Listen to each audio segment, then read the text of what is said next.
party surged to power in 2013 its leadership is battling its own corruption scandals. Former Chief Minister Arvind में एक ऐतिहासिक बदलाव आया है। भारतीय जनता पार्टी ने 2025 के दिल्ली विधानसभा चुनाव में बड़ी जीत हासिल की है।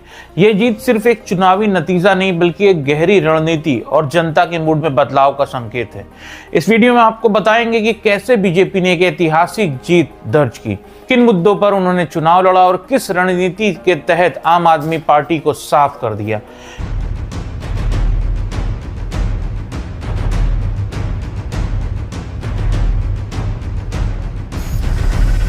पिछले 25 वर्षों से दिल्ली में बीजेपी सत्ता से दूर रही थी। 2013-2015 में आपकी जीत और उसके बाद 2020 में भी केजरीवाल की लगातार तीसरी जीत हुई थी।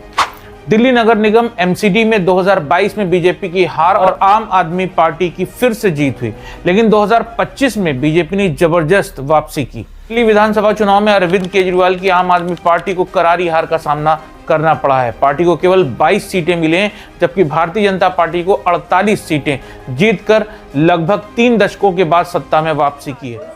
allegations he denies, calling them politically motivated. Now, several senior leaders have also been jailed, dealing a major blow to the party's election campaign.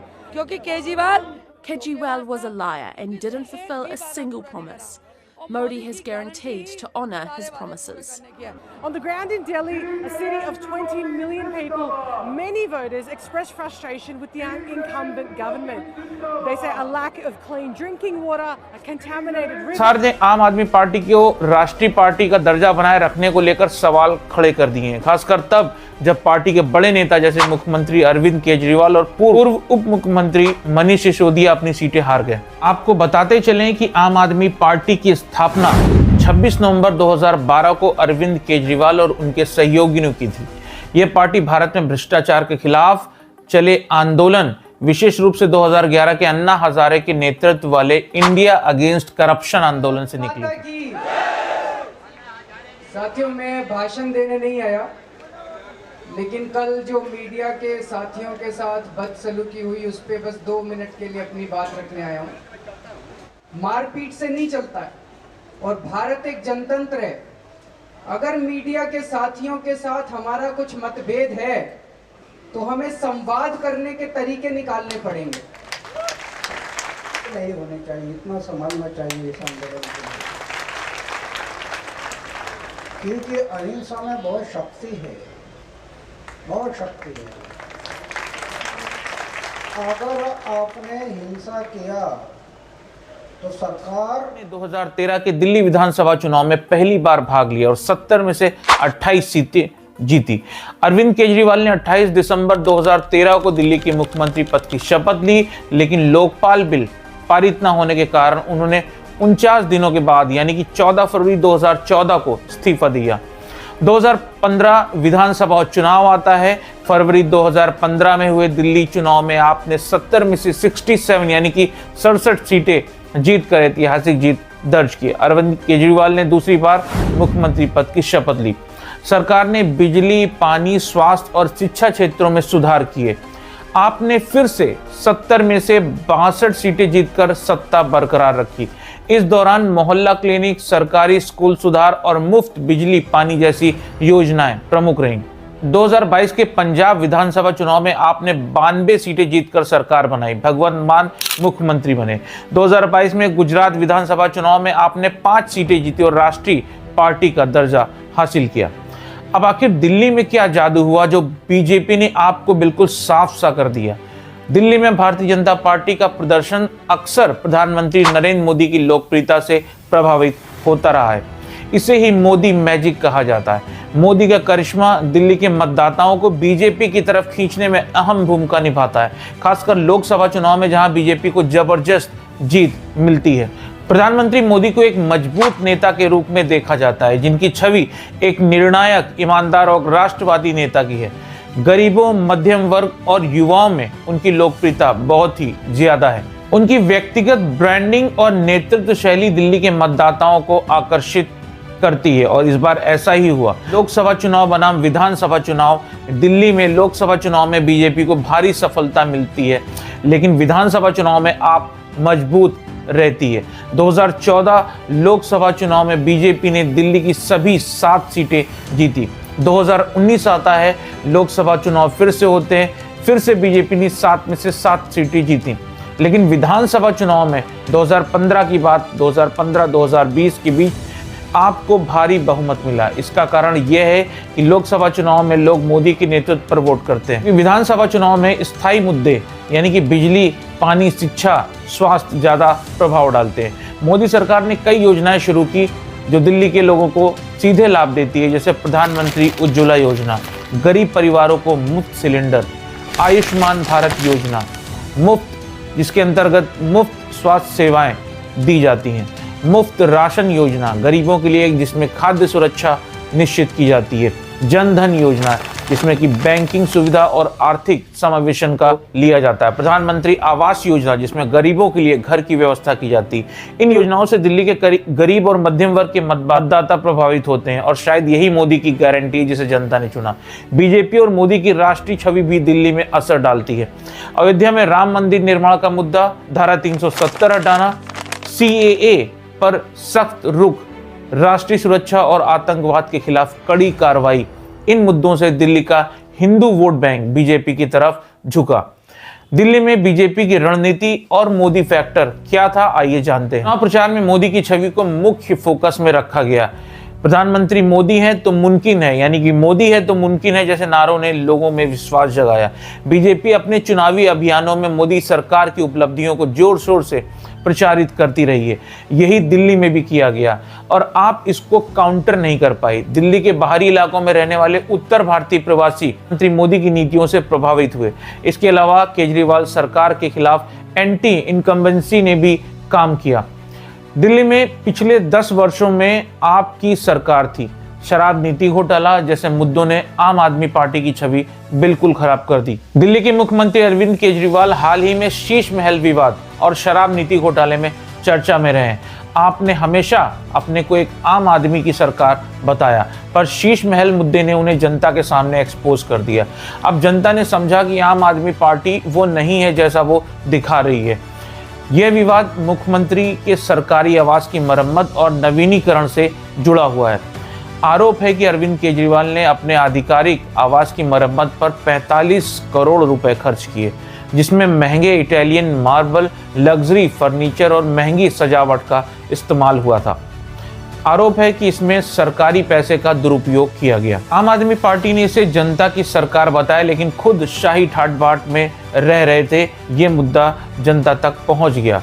विपक्ष ने इसे शीश महल नाम दिया और दावा किया कि यह दिल्ली की जनता के पैसे की बर्बादी है। दिल्ली की जनता को अब नए नेतृत्व की तलाश थी। आपकी फ्री रेवड़ी पॉलिसी पर जनता का बदला हुआ रुख दिखा। अब जनता को फ्री नहीं बल्कि रोजगार चाहिए था। बीजेपी ने चुनाव में हिंदुत्व को भी एक प्रमुख मुद्दा बनाया। राम मंदिर के उद्घाटन के बाद बीजेपी की पकड़ और मजबूत हुई। दिल्ली में दिल्ली के कई इलाकों में हिंदू मतदाताओं ने बीजेपी को प्राथमिकता दी। 2022 के एमसीडी चुनाव में हार के बावजूद बीजेपी ने ग्राउंड लेवल पर लगातार काम किया और जनता के बीच में रहे। बीजेपी नेताओं और कार्यकर्ताओं ने मोहल्ला संपर्क अभियान चलाया।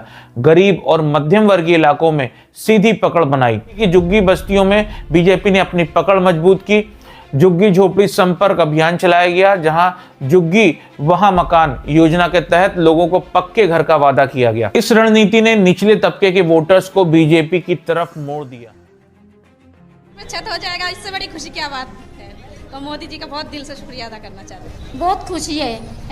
आज इतने साल हो गया, इतने सालों के बाद मकान मिल रहा है। मोदी जी का धन्यवाद है। अभी मोदी जी का धन्यवाद है कि उनकी कारण हम भी ये जगह मिल रहा है, ये फ्लैट मिल रहा है हमें। बहुत खुशी है, बहुत खुशी है। बहुत दिन हो गए जुग्गन में 50 साल रहते अब बहुत खुशी है कि हम मकान में जाएंगे, हमें मकान मिलेगा। इसके अलावा बीजेपी की जो स्टाइल है आक्रामक चुनाव प्रचार, वो भी दिल्ली में बहुत बड़ा फैक्टर रहा है। दिल्ली ने बीजेपी में रिकॉर्ड ब्रेकिंग रैलियां की। योगी आदित्यनाथ, अमित शाह और प्रधानमंत्री नरेंद्र मोदी ने खुद रोड शो किया और सभाएं की।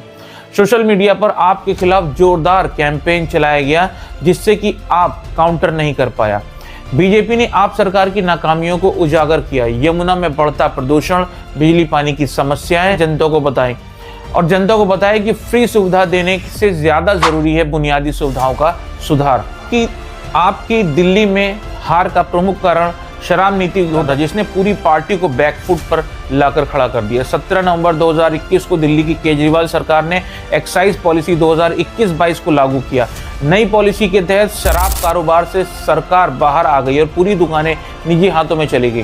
दिल्ली सरकार का दावा था कि नई शराब नीति से माफिया राज खत्म होगा और सरकार के रेवेन्यू में बढ़ोतरी होगी। हालांकि ये नीति शुरू से ही विवादों में रही और जब बवाल ज्यादा बढ़ गया तो 28 जुलाई 2022 को सरकार ने इसे रद्द कर दिया।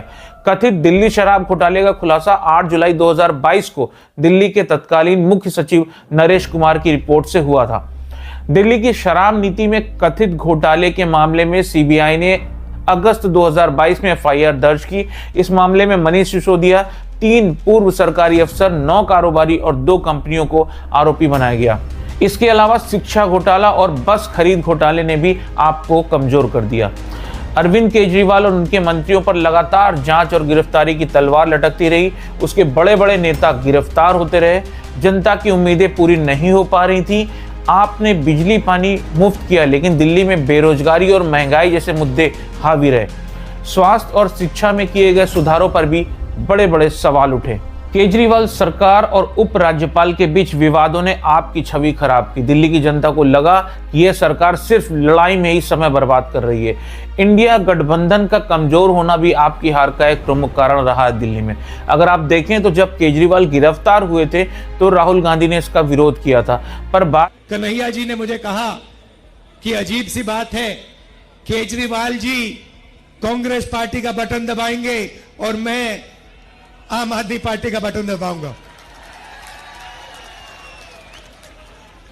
तो एक प्रकार से हमारे कार्यकर्ता इस चुनाव में मिले हैं, क्योंकि हमारा लक्ष्य, सबका लक्ष्य इस संविधान को।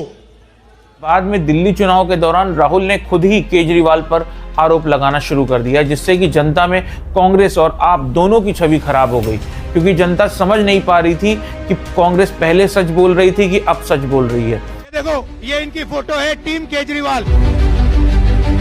इनको ये नवरत्न कहा है। इनकी लीडरशिप टीम की लिस्ट देखो। अरविंद केजरीवाल, मनीष सिसोदिया, आतिशी सिंह, संजय सिंह, सत्येंद्र जैन, राघव चड्ढा, संदीप पाठक, सौरभ भारद्वाज, अवध ओझा। इसमें से भैया मुझे एक दलित नाम दिखा दो, एक आदिवासी, एक पिछड़ा वर्ग, एक माइनॉरिटी का नाम दिखा दो इस लीडरशिप टीम में। ये भी 2-3% की पार्टी है। केजरीवाल जी आए थे, कहा था दिल्ली की राजनीति को साफ करूंगा। सबसे बड़ा शराब का भ्रष्टाचार केजरीवाल जी ने और सिसोदिया जी ने किया है, ये पूरा देश जानता है। वैगनार में आए और सीधे शीश महल के पार्किंग लॉट में चले गए। जो शीला जी ने इंफ्रास्ट्रक्चर बनाया था, सड़कें बनाई थी, पुल बनाए थे, फ्लाईओवर बनाए थे, विकास का काम किया था, उस सब को इन्होंने खत्म कर दिया है और सिर्फ झूठे वायदे करते हैं। हमारी कोई अपॉर्चुनिस्टिक लड़ाई नहीं है, हम सबके हैं, हम आपसे प्यार करते हैं, आप मेरे परिवार जैसे हो, मैं आपसे झूठ नहीं बोल सकता, ये सच्चाई है। आम आदमी पार्टी के कई दिग्गज उम्मीदवारों जैसे पूर्व मुख्यमंत्री अरविंद केजरीवाल और पूर्व उप मुख्यमंत्री मनीष सिसोदिया को हार का सामना करना पड़ा है। राजनीतिक विशेषज्ञों का मानना है कि कांग्रेस के उम्मीदवारों की भूमिका इसमें महत्वपूर्ण रही। यदि कांग्रेस और आम आदमी पार्टी ने मिलकर चुनाव लड़ा होता तो परिणाम हो सकता है और बेहतर हो सकते थे। नई दिल्ली विधानसभा सीट पर भाजपा के प्रमेश वर्मा ने केजरीवाल को 4089 मतों से हराया, जबकि कांग्रेस के संदीप दीक्षित को 4568 वोट मिले। जंगपुरा में मनीष सिसोदिया को भाजपा के तरविंदर सिंह मारवा ने 675 वोटों से हराया, जबकि कांग्रेस के फरहद सूरी को 7350 मत मिले।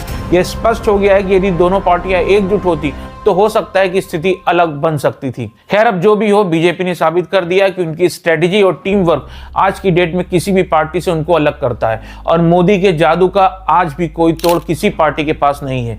बीजेपी की यह जीत सिर्फ एक चुनावी परिणाम नहीं है, बल्कि दिल्ली की राजनीति में एक नए युग की शुरुआत है। मोदी सरकार की नीतियों, मजबूत संगठन और केजरीवाल सरकार की कमजोरियों ने मिलकर बीजेपी को सत्ता में ला दिया है। लेकिन असली सवाल यह है कि क्या बीजेपी अपने वादों को पूरा कर पाएगी? क्या दिल्ली की जनता को बेहतर सुविधाएं मिल सकेंगी? आने वाले सालों में यह देखना दिलचस्प होगा। तो दोस्तों, ये था आपकी हार और बीजेपी की दिल्ली में जीत पर वीडियो। आपको वीडियो कैसा लगा हमें कमेंट करके बताएं। अगर वीडियो अच्छा लगा हो तो इसे ज़्यादा से ज़्यादा शेयर कर दें और हमारे चैनल को सब्सक्राइब नहीं किया हो तो प्लीज सब्सक्राइब कर दे, क्योंकि आप देख रहे हैं लेकिन कई लोग सब्सक्राइब नहीं कर रहे हैं। तो आपसे निवेदन है, प्लीज चैनल को सब्सक्राइब कर दीजिए, इसे शेयर कर दीजिए और बेल आइकन को दबा दीजिए ताकि आने वाले वीडियो की नोटिफिकेशन आप सब तक पहुंचती रहे। तो मिलते हैं नए वीडियो में, तब तक के लिए जय भारत, नमस्कार।